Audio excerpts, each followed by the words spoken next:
नमस्कार दोस्तों, live line astro channel में आपका एक बार फिर से स्वागत है। आइए एक नए टॉपिक पर चर्चा करते हैं। कुंडली में सप्तम भाव जो होता है, सातवां घर कुंडली का जो होता है, उसके बारे में चर्चा करेंगे।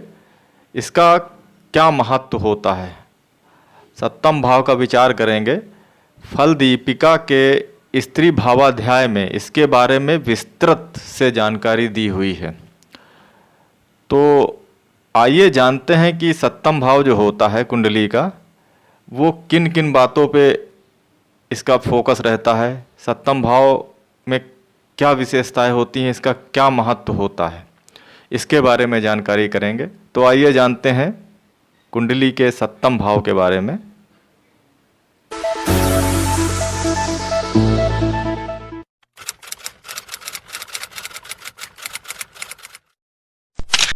जैसा कि आपको पता है कि सप्तम स्थान को विवाह के स्थान से भी देखा जाता है और इसको कलत्र सुखम भी कहते हैं। अब आप सोच रहे होंगे कि कलत्र सुखम का मतलब तो आप समझ रहे होंगे, लेकिन इसका नाम ये भी है कलत्र सुखम।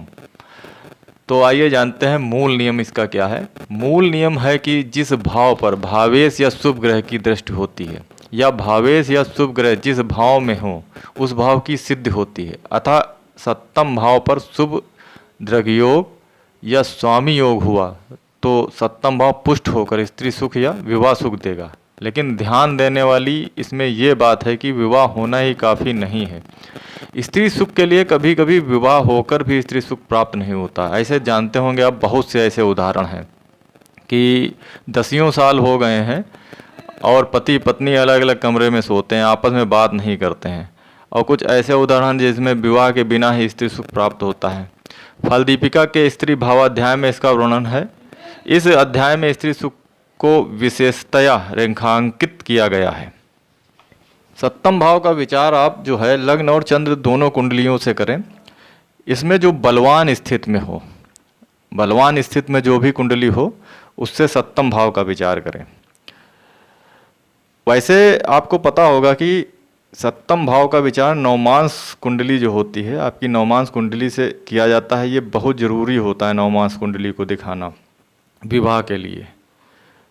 उसी हिसाब से चंद्र कुंडली भी बहुत महत्वपूर्ण होती है। लग्न कुंडली तो होती ही है महत्वपूर्ण। जैसा कि आपको पता होगा कि पंचम स्थान संतान का स्थान होता है और स्त्री सुख और विवाह सुख संतान होने पर ही पूर्ण माना जाता है सुख।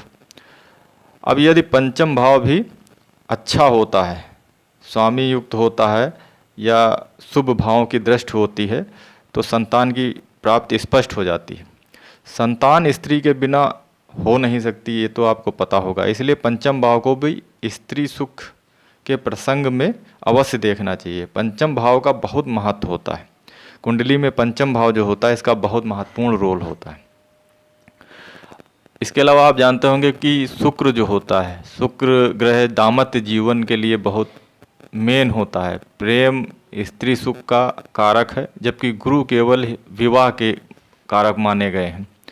यदि शुक्र सप्तम या पंचम भाव पाप दृष्ट पाप युक्त हो, स्वस्वामी द्वारा युक्त दृष्ट ना हो या पाप मध्य में हो तो स्त्री व संतान सुख नहीं होता। यह मूल नियम है इसका। इसी के नियम में एक ये भी नियम है कि सप्तमेश यदि पंचम में हो तो जातक की स्त्री की अल्पायु होती है या वियोग होता है अथवा संतान नहीं होती है। इसके अलावा पंचमेश सप्तम में हो या अष्टमेश सप्तम में हो तो भी पत्नी की हानि होती है, सुख में अत्यंत कमी होती है। पंचम में अगर क्षीण चंद्रमा हो और एक साथ 12 भाव में पाप ग्रह हो तो स्त्री व पुत्र का सुख कम हो जाता है। इसी प्रकार से सप्तम में सूर्य व राहु हो तो स्त्री के कारण धन नाश होता है, ये भी अच्छा नहीं माना जाता है। ये जो आप स्क्रीन पर श्लोक देख रहे हैं, इसमें प्रवृत्त प्रणष्ट शब्द जो है इसका अर्थ मृत्यु वियोग दूरी सुख में सर्वथा कमी शारीरिक संबंधों का अभाव होता है। इस श्लोक में बताए गए नियम पहले श्लोक के अपवाद हैं। यदि पहले श्लोक में कहा गया है कोई योग ना हो और यहाँ प्रोक्त कोई योग भी हो तो विवाह नहीं होता है, या विवाह होकर भी स्त्री नहीं रहती है। ये कुंडली आप जो देख रहे हैं, ये एक विधुर की कुंडली है।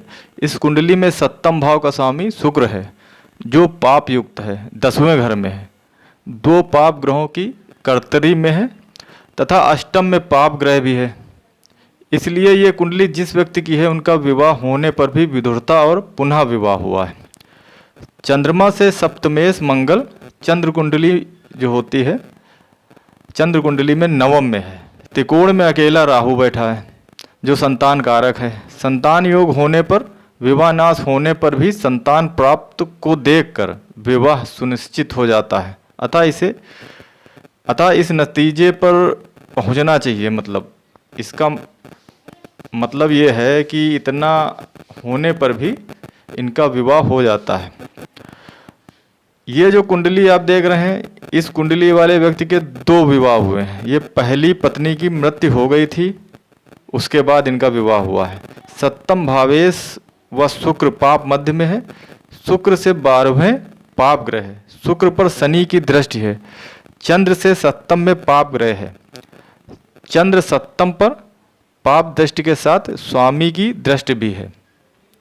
लग्न सप्तम केवल शुभ दृष्टि है, अतः विवाह होता है। लेकिन सिते अपयथ शुभ तरे छिते युते चा जयावधा, इस नियम के जो ये नियम है, इस नियम से इनकी पत्नी की मृत्यु प्रतीत होती है। ये श्लोक जो है, इस नियम के आधार पर इनकी पत्नी की मृत्यु प्रतीत होती है। इसके अलावा भी कई नियम हैं। इन्हीं नियमों में 5 नियम जो है और हैं। इसमें सप्तम में वृश्चिक राशि में शुक्र हो। दूसरा नियम है सप्तम में वृषस्थ बुध हो। तीसरा है नीचगत गुरु जो है सप्तम में विशेषतया हो। सप्तम में मीनगत शनि हो।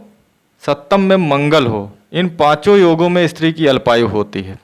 इसी प्रकार से और भी योग होते हैं जिनसे 7वें घर का विचार किया जाता है कि आपको स्त्री सुख प्राप्त होगा, या स्त्री जो है आपकी, जो भी पत्नी है आपकी, उनकी अल्पायु होगी, या बहुत अच्छा आपका विवाह होगा, या विवाह में कुछ कमियां रहेंगी।